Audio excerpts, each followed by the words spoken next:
buried alive under 10 feet of snow, his leg trapped, her air running out. In the complete darkness, she asked him a question no woman had ever asked, and his answer would change both their lives forever.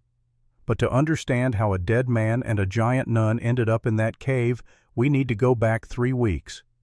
To the moment she had 90 seconds to live. Montana Territory, July 1871. The sun dropped behind the Bitterroot Range, painting the lodgepole pines in shades of amber and gold. Kate Brennan knelt beside the stream, washing her face with water so cold it made her skin ache.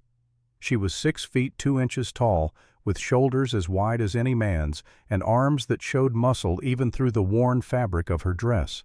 She hated the way her body looked in the water's reflection. Too big, too strong, too wrong. A branch snapped. Kate stood, her movement quick despite her size. 3 men stepped from the tree line. The leader was Pike Creed, 45 years old, with a scar slicing through his left eye and the smell of whiskey and tobacco rising from his leather coat. The other 2 flanked him on either side, cutting off any escape. "Well now," Pike said.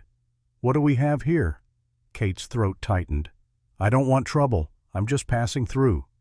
Pike stepped closer, his eyes traveling up and down her frame. "Passing through to where big girl ain't nothing out here but rocks and bear shit." The man to Pike's left, a stocky Dutch with yellow teeth, laughed. "She's big all right. Biggest woman I ever seen." Kate took a step back, her spine pressed against cold stone. "Please, I have nothing worth taking." Pike drew a knife from his belt. The blade was 8 inches long and reflected the dying sunlight. "Oh, I think you got something. Let's see what's under that dress." But here's what those men didn't know. She wasn't a helpless woman. She was 6 feet 2 inches of pure muscle, and she was about to show them why convents taught nuns to pray. Kate had spent 18 years in St. Agnes Convent in Boston, 18 years learning humility, 18 years being taught to bow her head, 18 years hiding the strength that frightened the other sisters. But the convent had cast her out, and now there were no vows left to keep. Pike lunged the knife aimed at her stomach. Kate caught his wrist.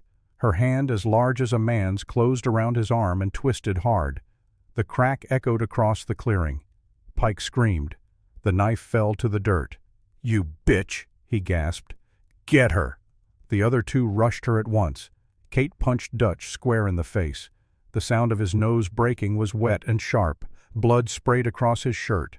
But the third man, Sam Wade, wrapped his arms around her throat from behind. His forearm pressed against her windpipe, cutting off her air. Kate thrashed. Her muscles strained. But Sam weighed 200 pounds and knew how to choke. 60 seconds. Her vision started to blur. Her head spun. 45 seconds. Pike picked up the knife with his left hand, cradling his broken right arm against his chest. "Hold her still, Sam. I'm going to cut that pretty face." 30 seconds. Kate heard her mother's voice, a woman she'd never met, a Shoshone woman who died bringing her into the world. The voice whispered in a language Kate didn't understand. 15 seconds. Then a gunshot split the air. The bullet tore through the evening quiet and struck Sam's right shoulder. He released Kate and collapsed screaming. Kate dropped to her hands and knees, coughing, gulping air. From 80 yards up the hillside, a man stood with a Sharps rifle pressed to his shoulder. Jake Stone, 35 years old but looking older, gray streaking through his beard, a scar running from his temple to his jaw, eyes the color of glacier water. He'd been tracking an elk for 3 hours. He'd heard the screaming. He didn't want to get involved. But 7 years living alone in the mountains hadn't erased the reflexes of a good man. Jake fired again. The bullet kicked up dirt between Pike's feet. "Next one goes through your head," Jake said. His voice was low and didn't need to shout. Pike looked up, calculating the distance. 80 yards, in failing light, a perfect shot. "We don't want no trouble, friend. Just having a conversation. Conversation's over. You got 10 seconds to disappear." Pike looked down at Kate, still on her knees, still coughing. "This ain't finished, big girl. We'll see you again." Jake fired a third time. The bullet tore through Pike's hat, taking the crown clean off. Pike didn't say another word. He grabbed Dutch, whose face was a mask of blood, and pulled him upright. Sam crawled to his feet, clutching his bleeding shoulder.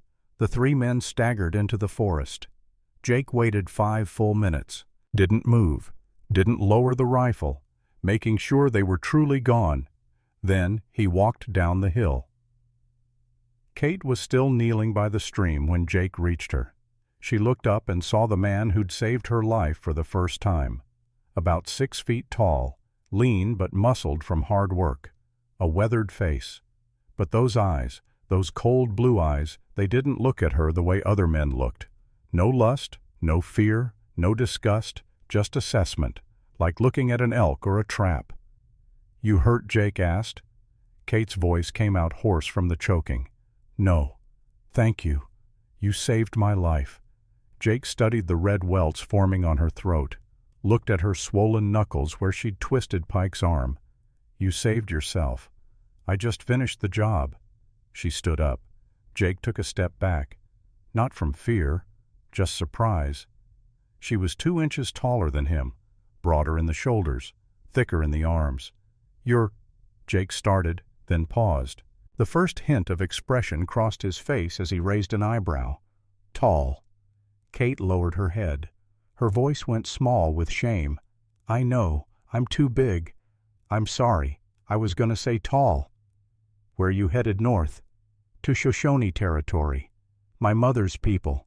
That's 60 miles through country crawling with men like those three. You armed numb. The convent didn't allow weapons." Jake's eyebrow went up again. "Convent. You're a nun." Jake thought he'd saved a nun. He was wrong. The church had thrown her out, and the reason why would change everything. "I was," Kate said. "The convent closed. They released us from our vows." "When 3 weeks ago. Boston. You walked from Boston, took a train to St. Louis, then a wagon train to Fort Benton, then walked." Jake looked at her feet. Her leather shoes were cracked and splitting. Cloth wrapped around her ankles was stained dark with blood. He sighed, the sound of a man who knew he was going to regret this decision. "Those three will be back, with more. You can't make it 60 miles alone." "I can try." "You'll die." Silence settled between them like snow. "Then what should I do?" Kate's voice was quieter now, vulnerable. Jake pointed up the hill. "My cabin's 2 miles that way. You can stay tonight. Rest. Tomorrow I'll give you a rifle and some food, teach you to shoot. Then you're on your own. Why would you help me?" Jake didn't answer right away. He thought about Sarah, about Emily, about 7 years of loneliness, about the vow he'd made to never let anyone close again. "Because those men will hurt you, and I've seen enough hurt for 1 lifetime." They walked in silence. Jake led the way, the Sharp's rifle resting on his shoulder, his eyes constantly scanning the terrain. Kate followed 10 feet behind. A safe distance. She didn't want to make him uncomfortable. The sun disappeared completely. The moon rose, casting silver light through the pines. "Keep up," Jake said without turning around. "Bears hunt at night." Kate quickened her pace, but her feet hurt. 3 weeks of walking. Shoes that didn't fit because no shoes ever fit feet as large as hers. She limped. Jake stopped. Turned. "You're limping." "I'm fine." Jake walked back toward her, looked down at her feet. "Sit." "I don't need to sit." His voice left no room for argument.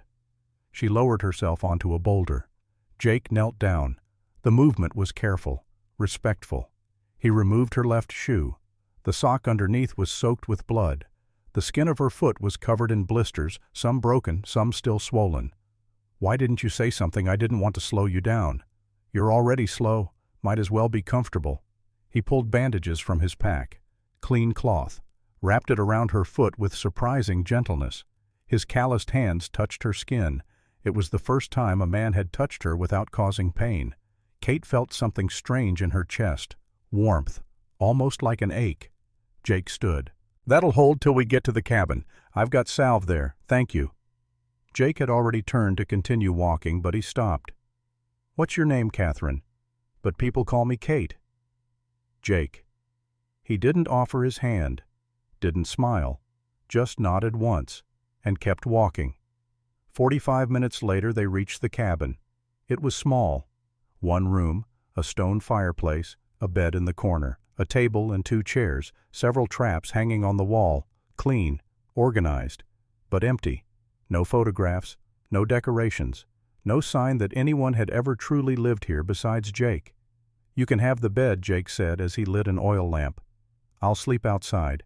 I can't take your bed. I don't use it much anyway." Kate looked at the bed. The blanket was too short. It wouldn't cover her feet. Jake followed her gaze. "You won't fit." Kate's head dropped again, shame coloring her voice. "I never do." Jake was quiet for a moment. Then he walked to a cupboard, pulled out another blanket, tossed it onto the bed, put that one lengthwise, should add another foot.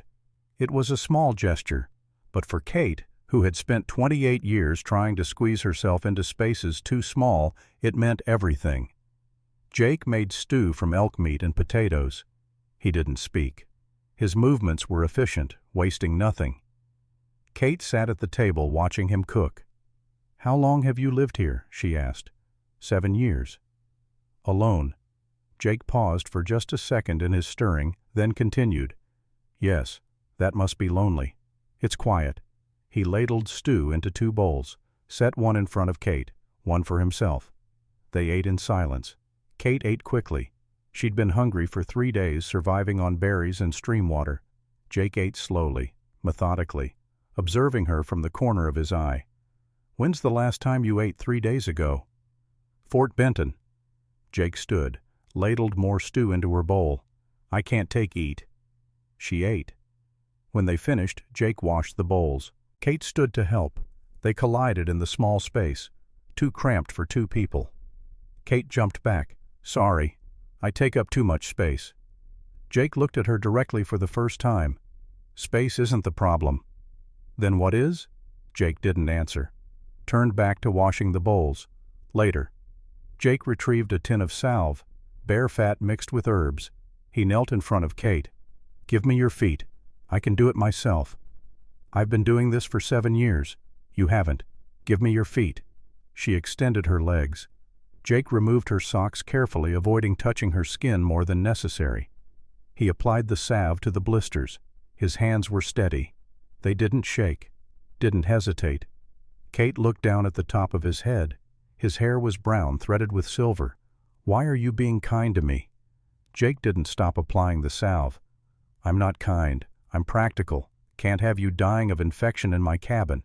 "That's not true. You could have left me at the stream." Jake paused, looked up. For the first time she saw something break through the cold in his eyes. Pain. Old pain. Deep. "I had a wife once. And a daughter. They died of typhoid in '64. I wasn't there. I was hunting. Came back to find them already buried." Kate's breath caught.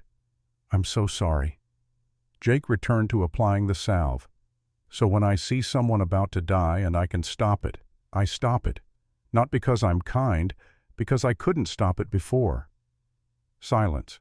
Only the sound of wood crackling in the fireplace. "I understand," Kate said softly. "Do you? I lost someone too. Many someones.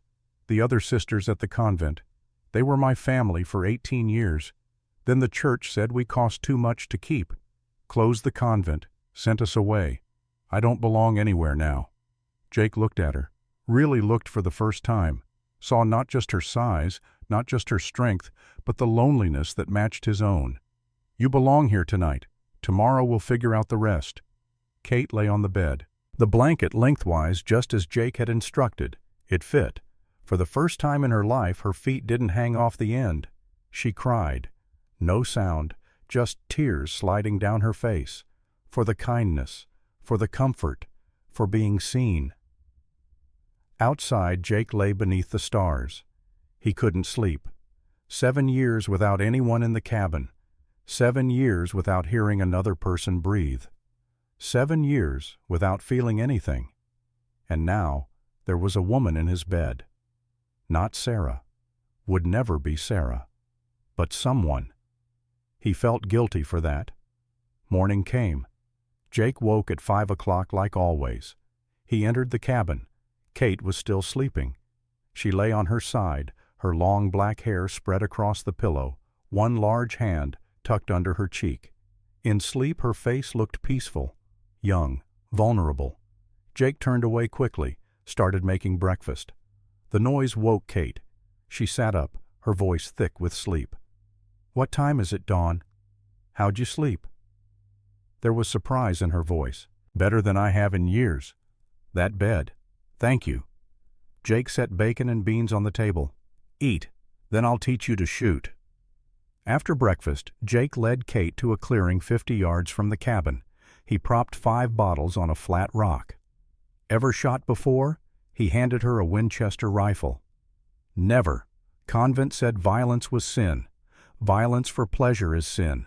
Violence for survival is wisdom. Hold it like this." He stood behind her, adjusting her posture. His hands touched her shoulders. A light correction. Stock against shoulder. Tight. Or recoil will hurt you. "I'm strong.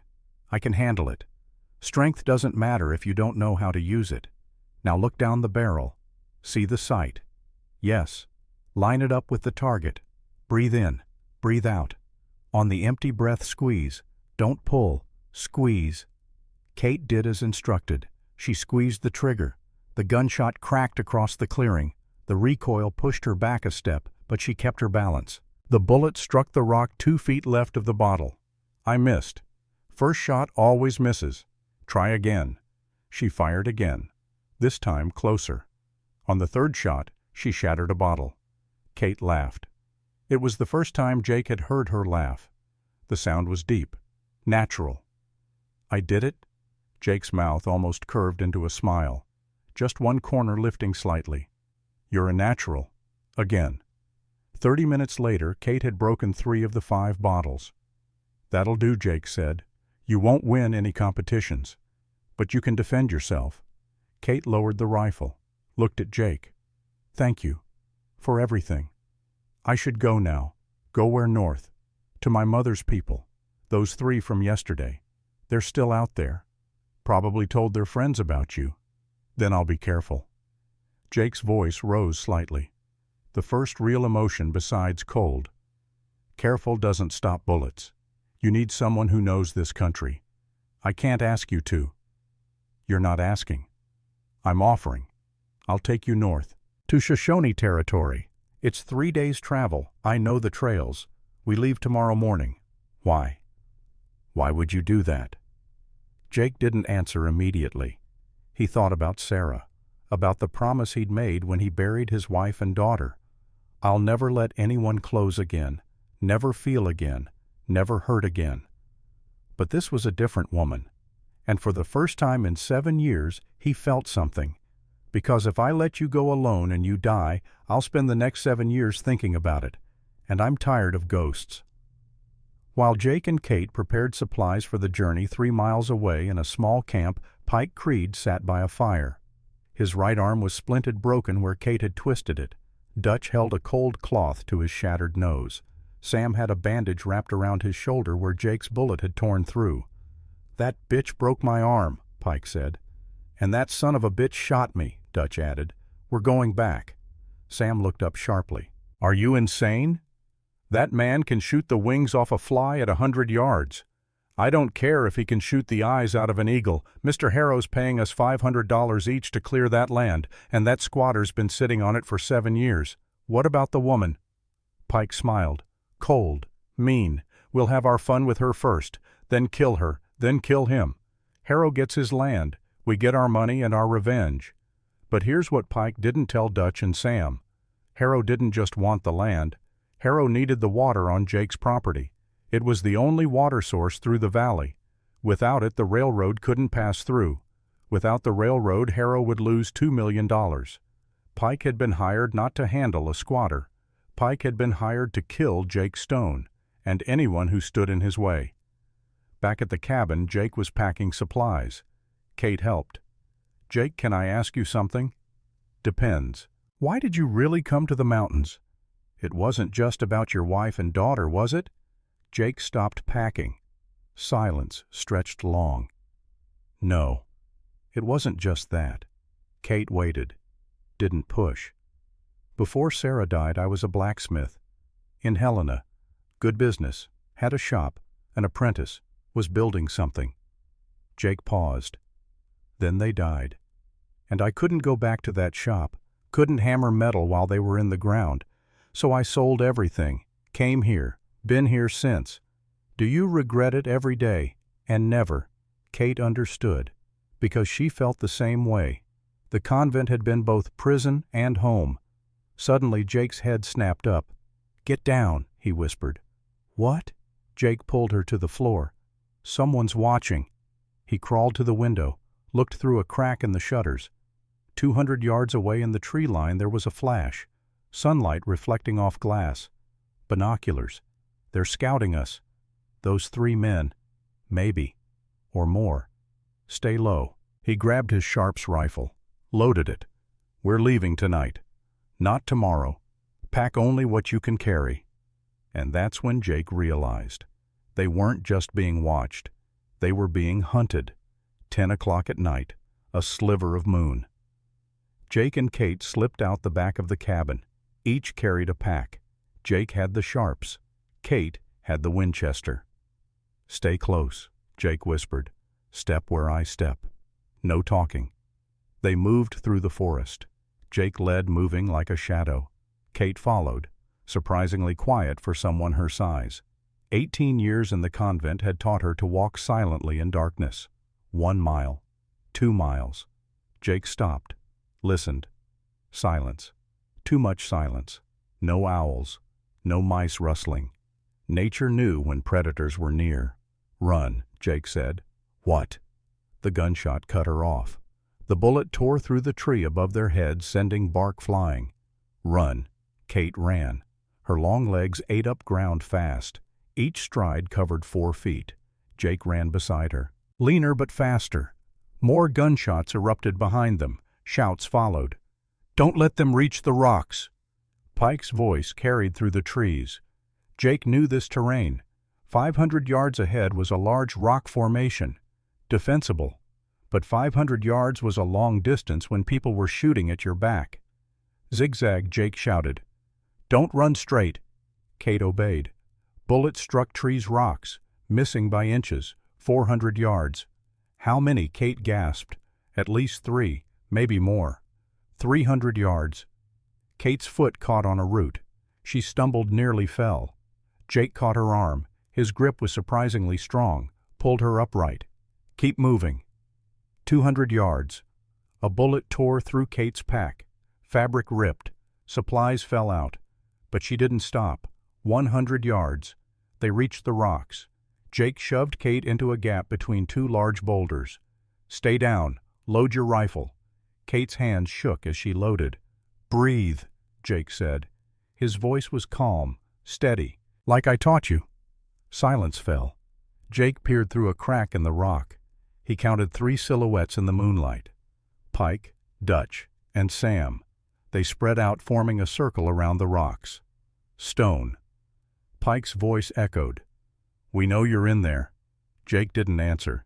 "Mr. Harrow sends his regards. Says he's tired of waiting for you to leave Harrow." Jake knew that name. Cornelius Harrow, railroad baron. He'd wanted Jake's land for 3 years, sent letters offering to buy. Jake had refused every time. Now Harrow was sending killers. "Tell Harrow this land's not for sale," Jake finally shouted back. "Wasn't asking to buy it. Hand over the woman and we'll make your death quick." Kate whispered to Jake. "This is about me." "No, this is about me. You're just collateral. You got 10 seconds, Stone. Then we come in shooting." Jake turned to Kate. "When I say now, you shoot at the flash. Don't aim for the man. Aim where you see fire from the muzzle. I can't kill someone. They'll kill you. Worse. Then kill you. You want that?" Kate remembered the assault attempt at the stream. "No." "Then shoot." 10. 9-8. Jake positioned his Sharps. 7-6-5. Jake spoke quietly to Kate. "Remember, breathe out. Squeeze." 4-3. "Now." Jake fired. Pike dropped. Shot through the right thigh. Kate fired. hit Dutch in the shoulder. The fourth man fired back. His bullet struck the rock inches from Jake's head, sending sparks flying. Sam charged, running at the rocks with a knife raised. Jake reloaded, worked the lever, fired.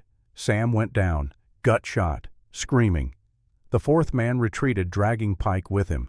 Dutch crawled away, his shoulder bleeding. Silence, just Sam's screaming. Fading as they carried him away into the forest. Kate was shaking, the rifle still pressed against her shoulder, her eyes wide. "I shot him. I shot a man." Jake gently took the rifle from her hands. "You defended yourself. That's different.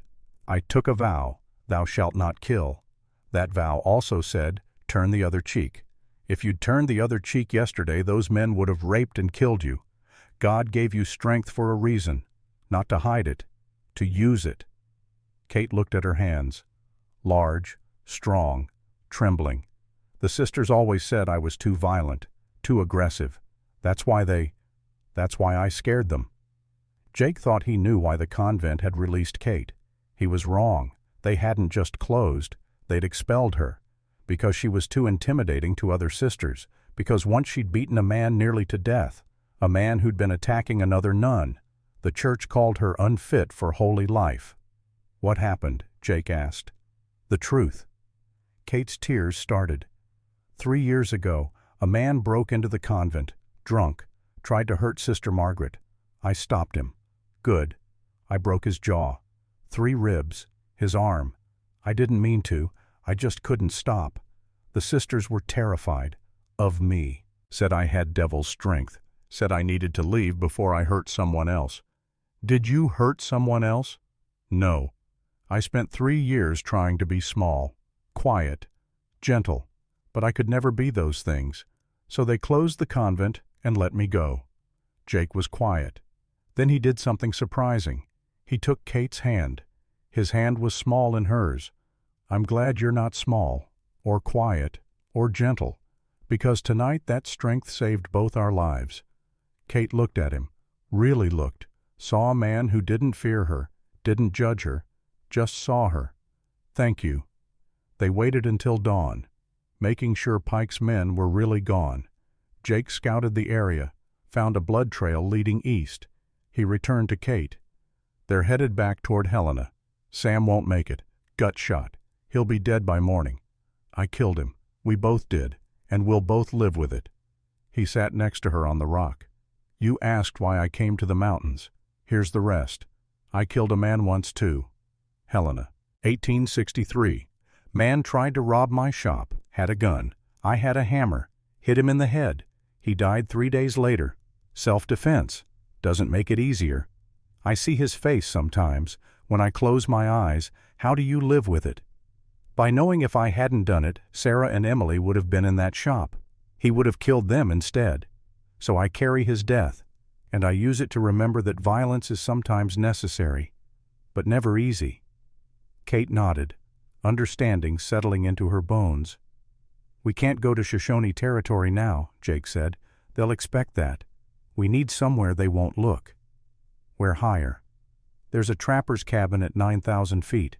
Old friend of mine used it. He died 2 years back. No one goes there now. Too remote, too cold. How long would we stay?" "A month, maybe 2, until Harrow thinks we're dead or gone. Then we can figure out next steps." "What about food I'll trap? Hunt. There's elk, bear, marten. We won't starve. And after?" After 2 months, Jake didn't answer immediately. "I don't know, but we'll be alive to figure it out." They traveled for 2 days. Steep terrain, rocky.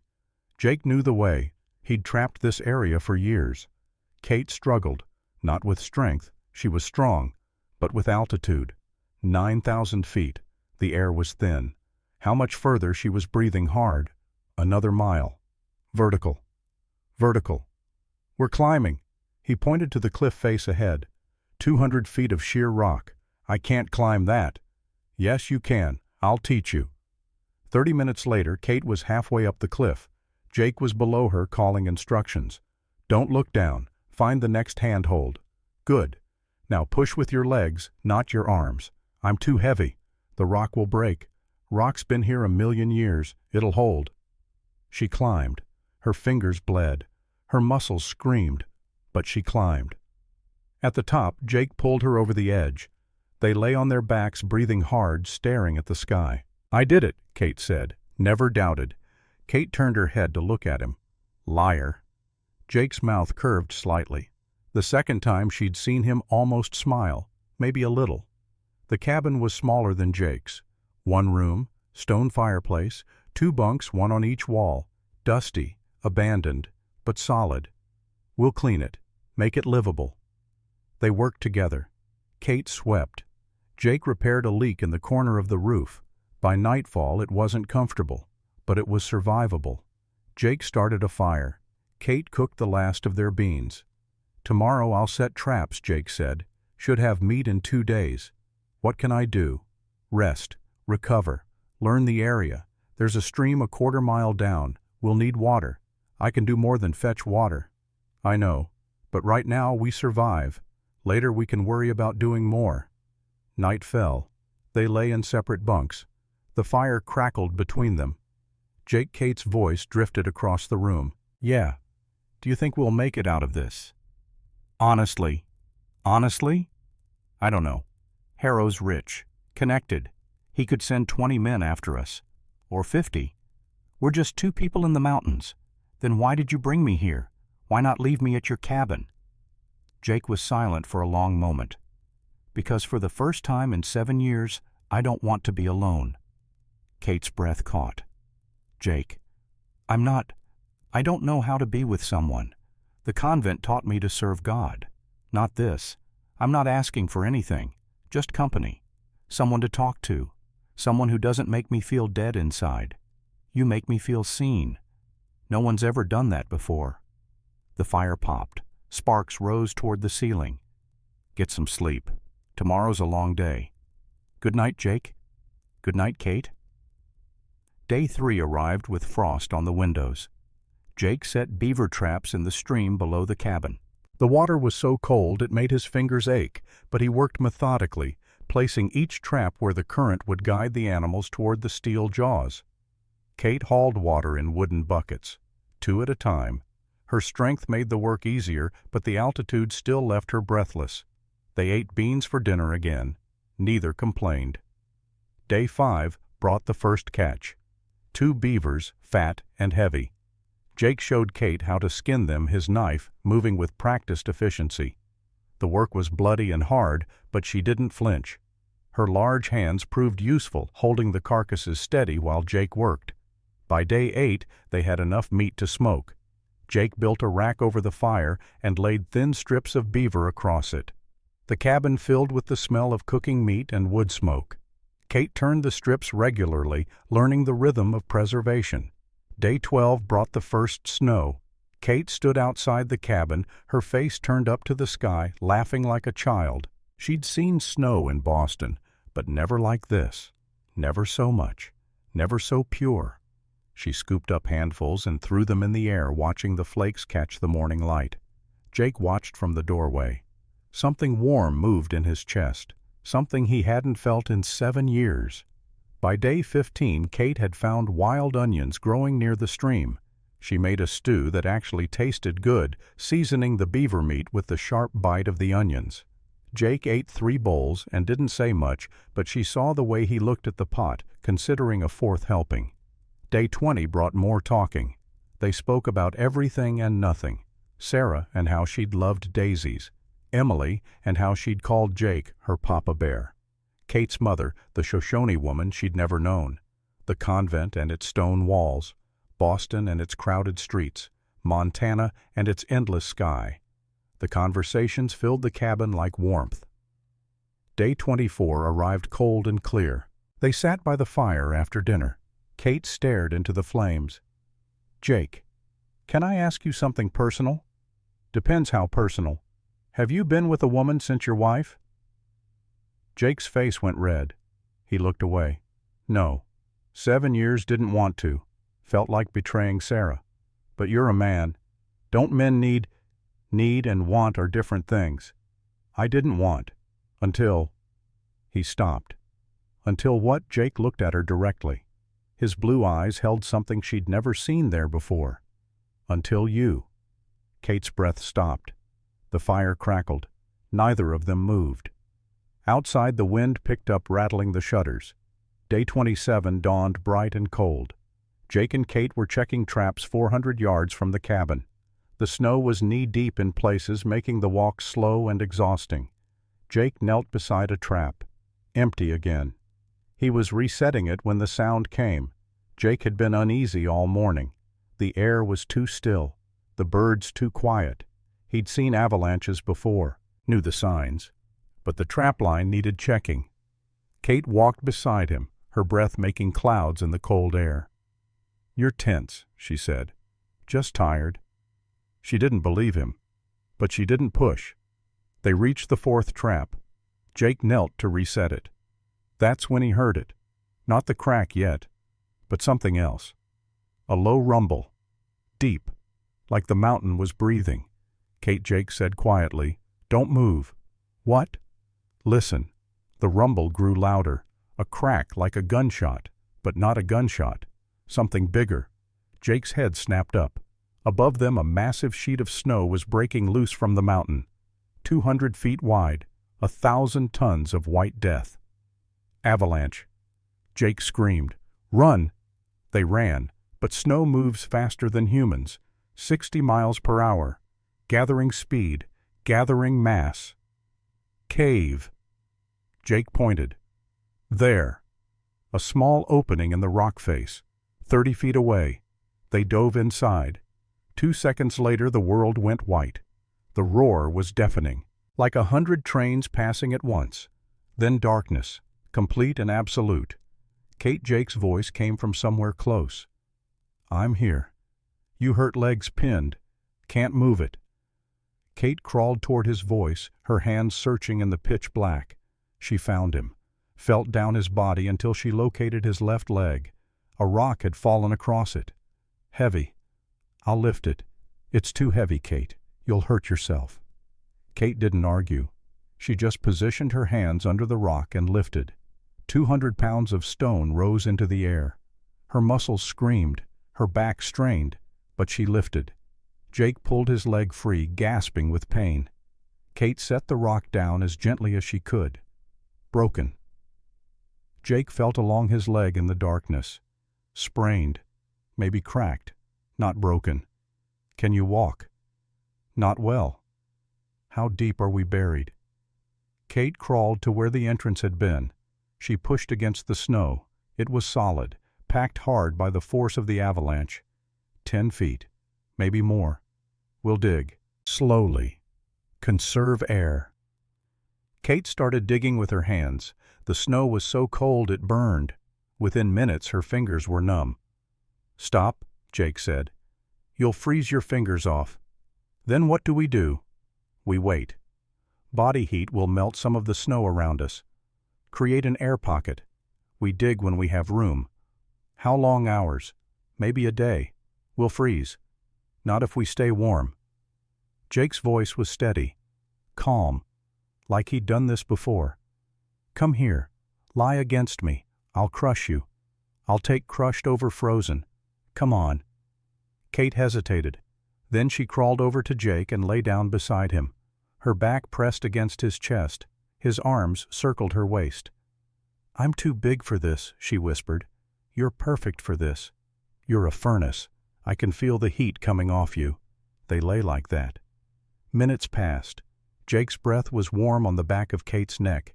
His heart beat against her spine. "Kate." Jake's voice was quiet. I'm scared." "Me too." "What if we die here? Then we die warm. Together. Better than dying cold and alone." More minutes passed. Kate's body began to relax into his. The tension in her shoulders eased. Jake's arms tightened slightly around her waist.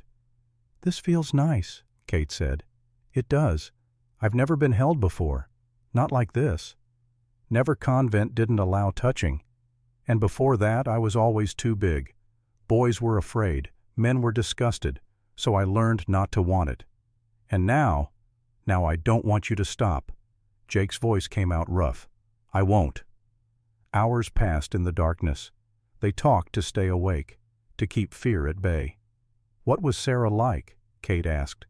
"Small, 5'2", blonde hair, laughed a lot, loved daisies, made the best apple pie in Montana." "Do I remind you of her?" "Not even a little. You're nothing like her." Kate felt the words like a punch. "Oh, that's not a bad thing," Jake said quickly. "Sarah was sunshine. You're a thunderstorm. She made me feel safe. You make me feel alive." "They're different. Both good. I make you feel alive." "For 7 years I've been a ghost, going through motions, eating because bodies need food, sleeping because bodies need rest, but not living. Then you showed up, and suddenly I'm feeling things again. Fear, anger, hope, even this. What is this? I don't know, but I don't want it to stop." More hours passed. The air grew warmer as their bodies heated the small space. Snow began to melt slightly around them, creating a larger pocket of air. Jake started to drift. Exhaustion and pain from his injured leg pulled him toward sleep. Kate felt it. His breathing changed. "Don't sleep," she said. "Stay with me. Tired, I know, but if you sleep you might not wake up. Talk to me. About anything. Like what, your daughter?" "Emily." "What was she like?" Jake's voice went soft. "Sad. 4 years old. Curly brown hair. Loved horses. Used to ride on my shoulders and call me Papa Bear. The morning I left to hunt, the morning she gave me a flower, yellow wildflower. Said, 'Come home soon, Papa Bear.'" His voice broke. "I didn't." Kate's tears fell silently in the darkness. "You didn't know. Doesn't matter. She needed me, and I wasn't there. If you'd been there, you would have died too. Sometimes I wish I had." Kate turned in his arms. In the complete darkness, she found his face with her hands. "Don't say that. If you'd died, you wouldn't have saved me, and I'd be dead. So your life mattered. It still matters." "Kate, I mean it. You gave me something no one else ever has. You made me feel like I belong. Like this body, this cursed giant body, is okay. Like I'm okay. You are okay. You're more than okay." Their faces were inches apart, breathing the same air. "Jake, I've never—" "I know. Do you want to—" Jake's voice was barely a whisper, more than anything. "But not here. Not like this. When we get out, if we get out, I want to do this right." "What's right?" "Marry you, if you'll have me." Kate's breath caught. "You want to marry me? I want to wake up next to you every day, build a life with you, grow old with you. If that's not marriage, I don't know what is." Kate kissed him. It was the first kiss for both of them in years. 7 years for Jake, 18 years for Kate since she'd entered the convent at 10. It was soft at first, gentle, then desperate, hungry. Jake's hands tangled in her hair. Kate's arms wrapped around him, careful of his injured leg. They broke apart, gasping. "We should dig now," Jake said. Kate laughed through her tears. "Yes, we should." They dug together. Kate's strength combined with Jake's knowledge of where to dig, where the snow would be weakest. 3 hours passed. Their hands bled. Their bodies were exhausted. Then Kate saw it. Light. A small hole. Sunlight streaming through. "I see it." She dug harder. Her fingers raw and bleeding, but she didn't stop. The hole grew larger, big enough for Kate's head, then her shoulders, then her torso. She pulled herself through and immediately reached back for Jake. With her strength, she hauled him out of the snow. They lay on the surface, breathing hard, staring at the sky. The sun was setting, painting the clouds pink and gold. "Cabin's that way," Jake said, pointing. "Quarter mile. Can you walk?" "With help."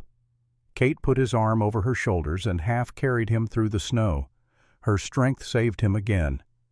3 days later, Jake's leg was healing. Kate had made a splint from straight branches and strips of cloth. She'd wrapped it tight and elevated it whenever he rested. The swelling was going down. The pain was manageable. But their supplies were running dangerously low. "We have to go back," Jake said. "Back where Helena. Face Harrow. Can't run forever. He'll kill us. Maybe. But I know people in Helena. Sheriff's an honest man. Friend of mine from before Sarah died. If we can expose what Harrow's doing hiring killers, maybe we can stop him legally. You trust the law? I trust that most people don't like rich men who hire murderers. Harrow's made enemies. We just need to find them. Day 35 arrived. They began the descent from the high cabin. The journey was slow. Jake's leg was still weak. He leaned on Kate heavily, and she bore his weight without complaint. They reached Helena on day 37. The town felt wrong the moment they entered. People whispered when Jake walked by. Eyes followed them down the main street. "Something's wrong," Jake said quietly to Kate. They went directly to the sheriff's office. Sheriff Thomas Garrett was 50 years old with gray hair and honest eyes. He'd known Jake before the mountain years, back when Jake had been a blacksmith with a family. Garrett stood when he saw Jake walk through the door. "Stone. Thought you were dead." "Harrow wants you to think that." Garrett sighed and sat back down. "Harrow's been telling everyone you kidnapped a nun, assaulted his men, that you're dangerous and insane." Kate stepped forward. "I'm the nun he's talking about. I wasn't kidnapped. Jake saved my life. Harrow's men tried to kill us both." Garrett looked at Kate. His eyes traveled up her considerable height, taking in her size, her presence. "You're tall," he said. "I've noticed. Can you prove Harrow hired those men?" One of them, Pike Creed, said Harrow's name. Said Harrow wanted Jake's land. "That's not proof," Garrett said. "That's hearsay. I need evidence, witnesses, something concrete." "Then what do we do?" "You need to find people who've been hurt by Harrow. Get them to speak publicly. If enough voices come forward, I can act." Jake and Kate spent the next 2 days moving through Helena carefully. They talked to people in quiet corners, in back rooms, in homes where curtains were drawn. First was Miriam Walker. She was a widow who owned a boarding house on the edge of town. Her husband had owned a general store until Harrow wanted to buy it. He offered half what it was worth, Miriam said. Her hands shook as she poured them coffee. "My husband refused. 2 weeks later the store burned down. 2 men died in that fire. My husband was one of them." "Will you testify?" Jake asked. "Harrow will ruin me. He already has. What more can he take?" Miriam was quiet for a long time. Then she nodded. Second was Samuel Chen. He was Chinese in his 40s with calloused hands from years of railroad work. "Harrow didn't pay wages for 3 months, Samuel said. He spoke carefully, his English accented but clear. Said the railroad was behind schedule. But I saw the ledgers. The railroad made a profit. He just kept our wages. Will you speak?" "My people have no voice here. No one will listen." "I'll listen," Kate said. "And I'll make sure others do too." Samuel studied her for a long moment. Then he agreed. Third was Joseph Redfeather. He was Shoshone, an elder with white hair braided down his back and eyes that had seen too much.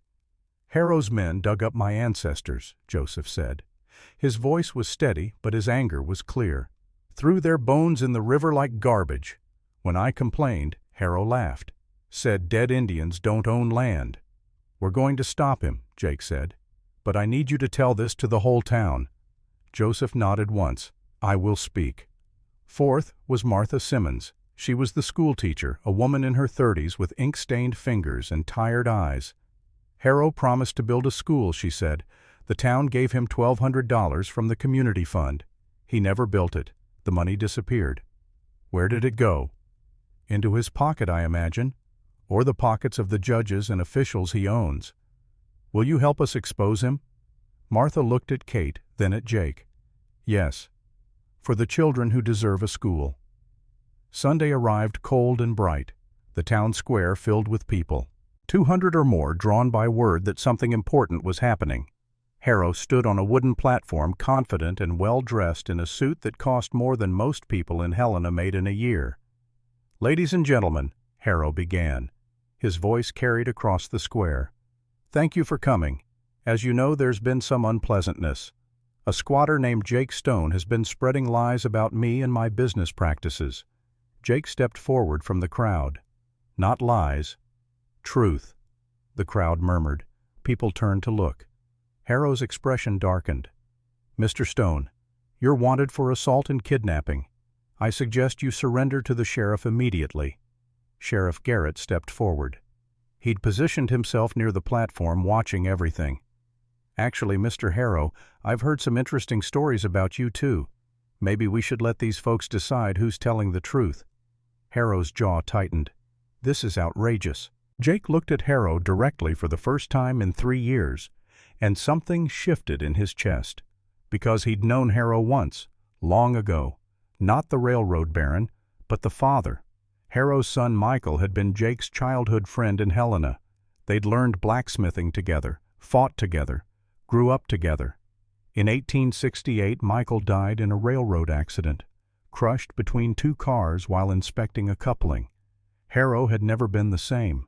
Jake had gone to the funeral, had tried to offer condolences. Harrow had looked at him with empty eyes and said, "Why are you alive and my son is dead?" Jake had no answer then. He had no answer now. But he understood something in that moment. Harrow wasn't just greedy, he was broken. A man trying to build an empire over the grave of his only child. It didn't excuse what Harrow had done, but it explained it. "Miriam Walker." Jake called. "Tell them what happened to your husband." Miriam stood. Her voice shook, but she spoke clearly. "Harrow wanted our store, offered half what it was worth. My husband refused. 2 weeks later, the store burned down. My husband died in that fire."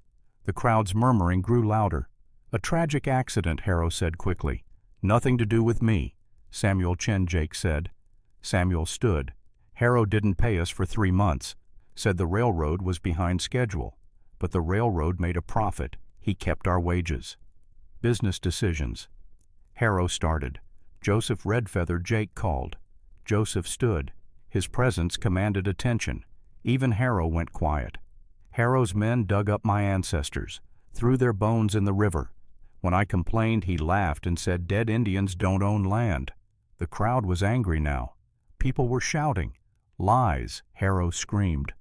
"All lies, Martha Simmons," Jake said. Martha stood. "Harrow promised to build a school. Took $1,200 from the town fund. Never built it. The money's gone." And that's when it happened. One by one they came. Miriam walked to the platform. She placed $5, all the money she had in a hat someone had set down. "For Jake's legal fund," she said, "to fight Harrow." Samuel added $3. Joseph added a beaded necklace worth $20 to the right buyer. Martha added $10. Then others came. The blacksmith gave nails. "For when you rebuild," he said to Jake. The baker gave bread. A widow gave a quilt. Chinese workers offered labor. "We'll rebuild whatever Harrow destroyed." Shoshone people offered land. "Jake can have the corner of our territory. Build a cabin, raise a family." One by one, each person gave what they could. The hat filled with coins, goods, promises. And Harrow watched his empire crumble. "You fools," Harrow screamed. "I own this town. I own all of you." "Not anymore," Garrett said. He pulled handcuffs from his belt. "Cornelius Harrow, you're under arrest for fraud, extortion, and conspiracy to commit murder. You can't prove murder." "Actually, I can. Sam Wade survived his gut wound. He's in my jail right now, singing like a bird about who hired him and how much you paid." Harrow lunged at Jake. Kate stepped between them. Harrow stopped, looking up at a woman 8 inches taller and 40 pounds heavier, most of it muscle. "Touch him, and I'll break you," Kate said. "You're just a woman. You can't." Kate punched him. One punch, clean and fast. Harrow dropped like a felled tree. Out cold. The crowd cheered. 2 weeks later, the church in Helena was full. 50 people packed the pews. More stood in the back. Father O'Brien stood at the altar. He was an old priest who'd known Kate through letters she'd exchanged with the Boston convent before it closed. Dearly beloved, he began. Jake stood at the altar. He'd shaved for the first time in 7 years. The borrowed suit was too small tight across the shoulders, but he'd tried. Kate walked down the aisle. She wore no veil. They couldn't find one large enough. Her dress was simple and white, made by Martha Simmons using fabric from 3 dresses sewn together. She was beautiful, not despite her size, because of it. "Who gives this woman?" Father O'Brien asked. Joseph Redfeather stood. "Her mother's people do." Miriam Walker stood, and her new family. Kate reached the altar. She stood next to Jake. He looked small beside her. He didn't care. Jake Father O'Brien said, "Do you take Catherine as your lawfully wedded wife?" "I do." "Catherine, do you take Jake as your lawfully wedded husband?" "I do." "Then by the power vested in me, I pronounce you husband and wife. You may kiss the bride." Jake pulled Kate down, kissed her. The crowd cheered. The reception was simple. Cake donated by the baker. Music from a fiddle player. People danced. Jake and Kate danced awkward because she had to lean down and he had to reach up. They didn't care. "I never thought I'd have this," Kate said. "Me neither. Not after Sarah." "Do you think she'd approve? I think she'd say it's about time you stopped being an idiot." Kate laughed. "I love that sound," Jake said. "What sound?" "Your laugh. It's big, unashamed. Like you. I'm learning to be unashamed." "Good. Because I love you, all of you, every giant, strong, beautiful inch." Kate kissed him again. The crowd cheered louder. Jake and Kate built their cabin on Shoshone land. The site Joseph Redfeather had given them overlooked a valley where elk grazed in the mornings and eagles circled in the afternoons. A stream ran clear and cold 50 yards from where they'd break ground. Kate lifted logs that Jake couldn't. Her strength made the work faster, but she was careful to let Jake lead. This was his craft. He'd learned carpentry during his blacksmith years, and his hands remembered the angles, the joints, the way wood fit together when treated with respect. They worked through the fall of 1871. The cabin took shape slowly. 2 bedrooms because Kate wanted children, and Jake found he wanted them too. A large kitchen because Kate had discovered she loved to cook. A workshop where Jake could return to blacksmithing part-time, making tools for the Shoshone and settlers alike. And a small room off the kitchen that Kate claimed for a medical clinic. She'd been learning from Dr. Harrison in Helena, a gruff man in his 60s who saw past her size to her gentle hands and sharp mind. He taught her to set bones, stitch wounds, deliver babies. Her strength proved useful when holding down patients during painful procedures, and her size made even the biggest men feel small enough to admit when they hurt. By winter, the cabin was finished. They moved in on the first day of December when snow was already 2 feet deep and more was falling. That night they lay together in the bed Jake had built. It was 7 feet long to accommodate Kate's height and wide enough that they didn't crowd each other. Kate's head rested on Jake's shoulder, his arm curved around her waist. "We did it," she said. "We did. I never thought I'd have a home. You have one now." She turned to look at him. His face was half-shadowed in the firelight. "Jake, Mum, I'm happy." He pulled her closer. "So am I." Spring came to Montana in 1872. The snow melted. The valley turned green. Elk returned with new calves. Eagles built nests in the tall pines. And Kate realized she was pregnant. She'd missed her monthly bleeding twice. Her breasts were tender. In the morning she felt nauseous. Dr. Harrison confirmed it in April. 3 months along, he said. Baby should come in October. Kate walked home in a daze. Fear and joy warred inside her. A baby, a child, something she'd wanted but never thought she'd have. But what if the baby was like her? Too big. What if her body hurt it? She found Jake in the workshop hammering a horseshoe into shape. The sound of metal on metal rang clear in the spring air. He looked up when she entered, saw her face, set down the hammer. "What is it? I'm pregnant." Jake stood very still. Then he crossed the workshop in 3 strides and pulled her into his arms. He was laughing and crying at the same time. A baby, he kept saying. "We're having a baby." But Kate couldn't laugh. "Jake, I'm scared." He pulled back to look at her. Of what? What if the baby is like me? Too big. What if I hurt it during birth? What if I'm too big to carry it safely? Jake took her face in his hands. Then the baby will be strong, like its mother, and we'll love it. We'll figure everything out together. But what if I can't? No what ifs. We'll handle whatever comes. The months passed. Kate's belly grew. By August, she was enormous. The baby was large, just as she'd feared. Dr. Harrison visited monthly. He measured her belly, listened to the baby's heartbeat, checked her health. "It's a big baby," he admitted. "But you're a big woman. You're built for this." But Kate saw the worry in his eyes. September arrived. Kate could barely walk. Her back ached constantly. Her feet swelled. She couldn't sleep lying down anymore, so she sat in a chair by the fire at night while Jake dozed beside her, his hand on her knee. He was worried too. She could see it in the way he watched her, the way he insisted she rest, the way he took over all the heavy work, even though she was still stronger than him. October came cold and early. On the 15th, Kate woke at dawn with pain lancing through her belly. "Jake," she said, "it's time." Jake ran for Dr. Harrison. The labor lasted 14 hours. Kate had never known pain like this. It consumed her, swallowed her. She screamed until her voice broke. Dr. Harrison worked between her legs, his face grim. Around hour 12, he pulled Jake aside. They stood in the workshop. Kate's screams carried through the walls. "I might have to choose," Harrison said quietly. "Save her or save the baby." Jake's face went white. Save her. Always her. But Kate heard. Even through the pain she heard. "No!" she screamed. "Save the baby!" Jake rushed back to her side. "Kate, don't.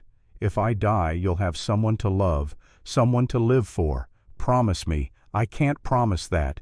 "Promise me." Jacob Stone. Jake fell to his knees beside the bed.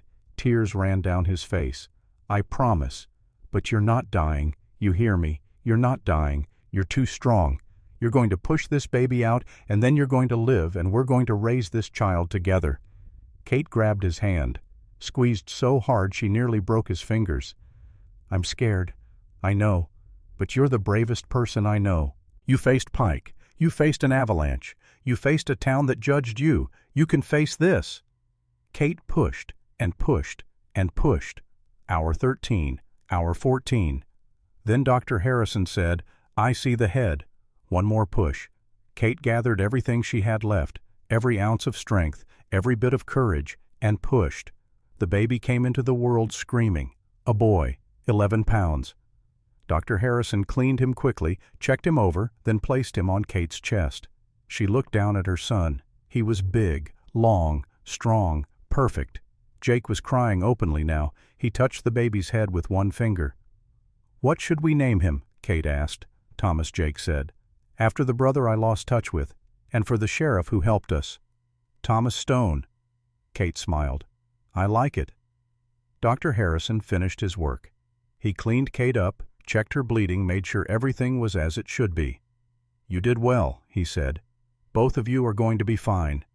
Kate barely heard him. She was staring at her son, at this miracle she'd made, at this life that was half her half, Jake, and entirely theirs. 2 years passed. Thomas grew fast. By his first birthday, he was the size of a 2-year-old. By his second birthday, he was as tall as most 4-year-olds. He had Kate's dark hair and Jake's blue eyes. He was gentle like his father and strong like his mother. He loved horses and helping in the workshop and following Kate on her medical calls. In 1875, Kate became pregnant again. This time she wasn't as afraid.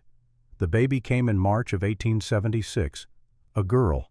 They named her Sarah after Jake's first wife. Kate had worried that Jake would be sad, would see ghosts in his daughter's face. But he wasn't. He held baby Sarah and smiled and said, "The old Sarah would have loved her. This is a new Sarah, ours." Sarah was smaller than Thomas had been, 9 pounds. She had blonde hair and green eyes. She was loud and fearless and laughed at everything. In 1879, another daughter arrived, Emily, 14 pounds, the biggest of all the babies. Kate labored for 20 hours, but she knew what to expect this time. She knew her body could do this. Emily had Kate's size even as a baby, long and strong. She loved being outside, loved animals, loved riding on Jake's shoulders and calling him Papa Bear, just like the first Emily had. Jake cried the first time she said it. But these were good tears, healing tears. In 1882, the last baby came, a boy, Daniel.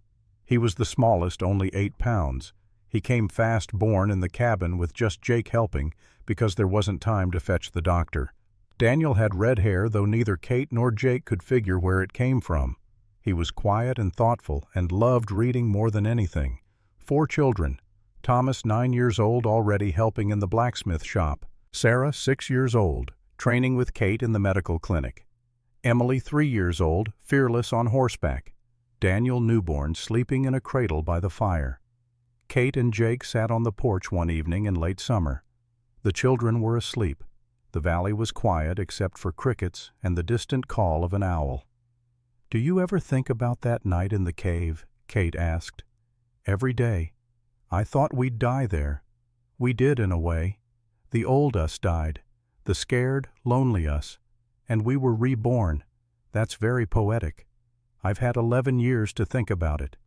Kate leaned her head on his shoulder. She had to bend down to do it, but it was comfortable now. Familiar. "I'm glad you saved me. I'm glad you let me." The years passed like water. 1885, 1890, 1895. Thomas grew into a man, 6 feet 4 inches tall, broad-shouldered, skilled with metal. He took over more and more of the blacksmith work as Jake's hands began to ache with age. Sarah became a doctor. She studied with Dr. Harrison until he retired, then took over his practice. She was patient and skilled and strong enough to handle difficult cases. Emily married a Shoshone man named Two Horses. They raised horses on land near the cabin. She could ride better than any man in the territory and frequently won races in Helena. Daniel became a teacher. He opened a school in Helena, the school that Martha Simmons had always wanted. He taught reading, writing, mathematics, and history to anyone who wanted to learn. The years brought marriages. Thomas married in 1892, a blacksmith's daughter from Helena. Sarah married a young doctor in 1895. Emily married Two Horses in 1897 in a ceremony that honored both Shoshone and white traditions. Daniel married a schoolteacher in 1900. And the children came. Grandchildren. 10 in total by 1910. Jake and Kate became grandparents many times over. 1900 arrived. Jake was 64. Kate was 57. They were slowing down. Jake's hands hurt most mornings until he worked the stiffness out. Kate's knees ached when the weather changed, but they still sat on the porch every evening, still watched the sun set over the valley, still held hands. 1910. Jake was 74. Kate was 67. Thomas had a son named Thomas Jr. He was 25 and working as a blacksmith in Helena. Sarah had a daughter named Catherine. She was 22 and studying medicine. The legacy continued. 1920. Jake was 84. Kate was 77. Jake's eyesight was failing. Kate's joints hurt constantly. But they still lived in the cabin they'd built, still sat on the porch, still loved each other. One evening in late fall, Kate took Jake's hand. "Jake, I need to tell you something. What Dr. Willis examined me last week. My heart is weak. He says I might not have much time." Jake's hand tightened on hers. "How long?" "Months, maybe a year. Then we'll make it a good year." And they did. They spent every day together. Kate continued seeing patients when she could. Jake continued working in the shop on his good days. They watched their grandchildren grow. They told stories about the old days. They laughed together. 6 months later, on a cold March morning in 1921, Kate died in her sleep. Jake woke to find her still and peaceful beside him. He held her hand for a long time. Then he called for the children. The funeral drew 200 people to Helena. The town had grown, but people remembered. They remembered the giant nun who'd never been ashamed of her strength. They remembered how she'd saved lives in her clinic. They remembered how she'd loved without fear. They remembered how she'd stood up to Cornelius Harrow and won. Joseph Redfeather spoke at the service. He was 93, white-haired and bent, but his voice was strong.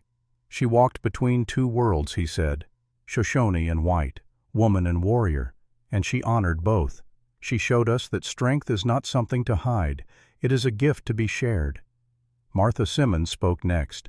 She was 74, still teaching. "She taught my students that being different is not being wrong, that taking up space is not a sin, that they could be exactly who they were meant to be. Jake couldn't speak at the funeral. He sat in the front row surrounded by his children and grandchildren and wept. 2 years passed. Jake lived quietly in the cabin. His children visited often. His grandchildren came to hear stories. But the cabin felt empty without Kate. On a warm day in May of 1923, Jake called all the children to the cabin. He was dying. They all knew it. He'd been fading for months. They gathered around his bed, Thomas and his wife, Sarah and her husband, Emily and 2 horses, Daniel and his wife. A dozen grandchildren crowded into the room.